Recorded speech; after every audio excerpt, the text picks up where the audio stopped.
सनम को जोहार जय मसीह बाइबल रोड होचा पे सीरीज वीडियो रे आपे सनम को आरही सगुन नातांग दाराय पे तेहें अब बो चेदोगआ जे तीन रे बाइबल बो पढ़ाया और तीन विषय अब को ऑब्जर्व हुआ बांगमा नेल हुआ ध्यान अगु हुआ और ओनागे तेहें मिन बार विषय बो नेला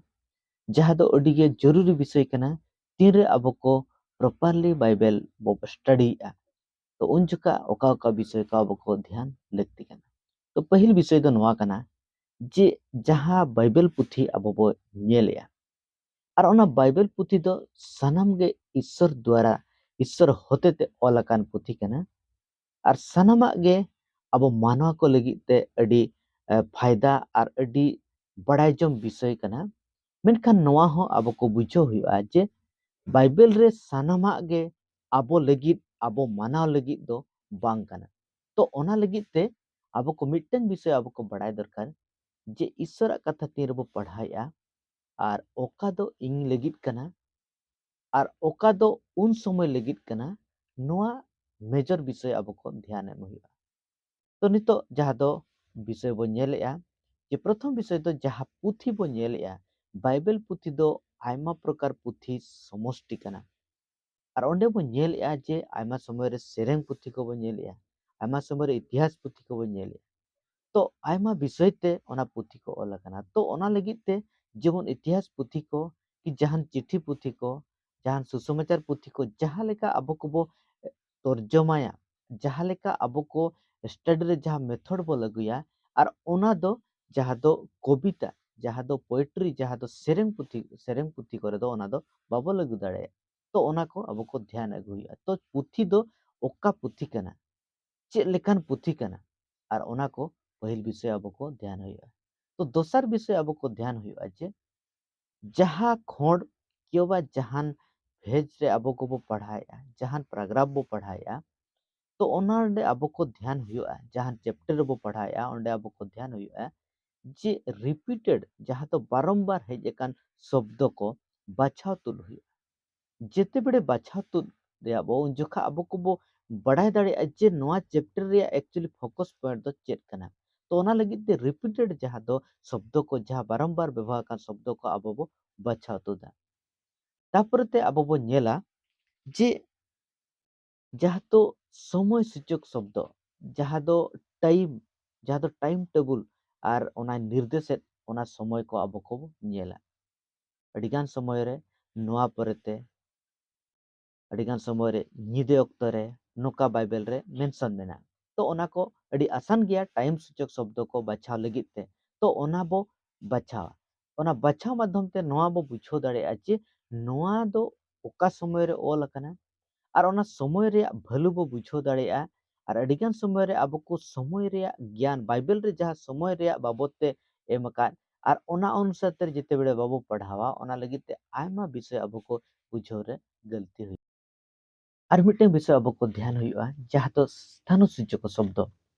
जहां तो मिटन लोकेशन बाबत ते रोड़े जेवन बाइबल रे बो नेल जे गालिल रे सिनोय बुरु रे तो नोकान अब को नोकाना जगह विषय ते बो नेल तो बाइबल रे ओका जगह बाबत ते रोड़े उन्हा अब को ध्यान एम हुआ और मिटन विषय अब को जहां तो तुलनात्मक शब्द जहां रे को व्यवहार अडिगान समय रे अब को जेमन आयमा समय रे बाइबल रे नवा बो ᱧᱟᱢᱟ जे मिटन तुलनात्मक बाबत ते तुलनात्मक आकार ते मिट हटंग बुझो लगित ते और लेखक को रोड़ का जेमन सेरेंग पुथी रे अब बो ᱧামা जे बेधर्म को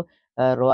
एक जहां तो सेरेंग पुथी एक अध्याय रे बेधर्म को बाबत ते ओंडे ऑल कना जे उनको दो मिटन जहां तो पेटेज लेका भूसे जहां तो भूसे लेका उनको तुलना का को बेधर्मी को दुष्ट हर को तो उनका गे मिटन कंपैरिजन बाइबल रे आमा समय रे अब बो ᱧᱟᱢᱟ तो ओना को अब को चिन्ह हुई तबो आर हबो नेला जे अब को जहां तिने कनेक्टिंग वर्ड माने जहां शब्द दो मिटन सेंटेंस बांगमा अलग सेंटेंस सलाते जोड़ा आय मिटन जड़ित शब्द कना जहां जोड़ा कान शब्द और कनेक्टिंग वर्ड को अब को बड़ाय दरकार जेमन उदाहरण लेकाते बो नेला जे चेदा से एनते बाट किंतु नोकाना विषय को अब को बो ᱧᱟᱢ दाड़े बाइबल रे तीन बो पढ़ाई तो ओनाते जहां शब्द कनेक्टिंग आय ओना को अब को बो बाछाव तुदा तीन रेबो बाइबल बो पढ़ाया ओना माध्यम ते अब को बो पढ़ाई दड़े जे चेतन पद सलाते चेतन कथा सलाते लातार कथा कनेक्शन चेत मेना ओनाते कनेक्टिंग वर्ड रे अड़ी महत्व मेना तीन रे अब बाइबल बो पढ़ाया ओना सलाते आर बो नेला जे जहाँ तो कठिन शब्द को अड़ीगान समय जहाँ जहाँ शब्द को अब को लगित ते कठिन गया मुश्किल गया ओना बाबो बुझो दड़े तो ओना को बो अलग कते बो दोहया जेमन हिजुक कान दिन रे ओना को जेमन सटीक लेखाते बड़ा लगित ते ओना रे अब स्टडी ओनाते ओना कठिन शब्द को अब को बाछा तुद हुआ ओना सलाते आर बो नेल जे जहाँ दो मिटन भाषा प्रयोग को जहाँ दो फिगरेटिव लैंग्वेज को मेना प्रतीकात्मक भाषा प्रयोग को बाइबल रे और ओना दो बो नेला दा जे जोहन 2 रे 19 ओंडे जिसुम सी रोड़या जिसुई रोड रुआड़ को नुआ मोदिल धान धसुर पे और इंग दो पे महातिंग ओनाई बेरेदा तो नोडे चेद बो नेलया नोडे यीशु मसीह बाबत ते बो नेलया जे यीशु मसीह लई जे नोआ मोदिल जहाँ तो जेरूशलेम मोदिल को उदु अते लई जे नोआ मोदिल दान धसुर पे मेनखान इन दो पे मा हिलो बेरा मेनखान इनडायरेक्टली चेद रोड़े तहन जे उनी दो आजा होड़मो बाबत ते रोड़े तहन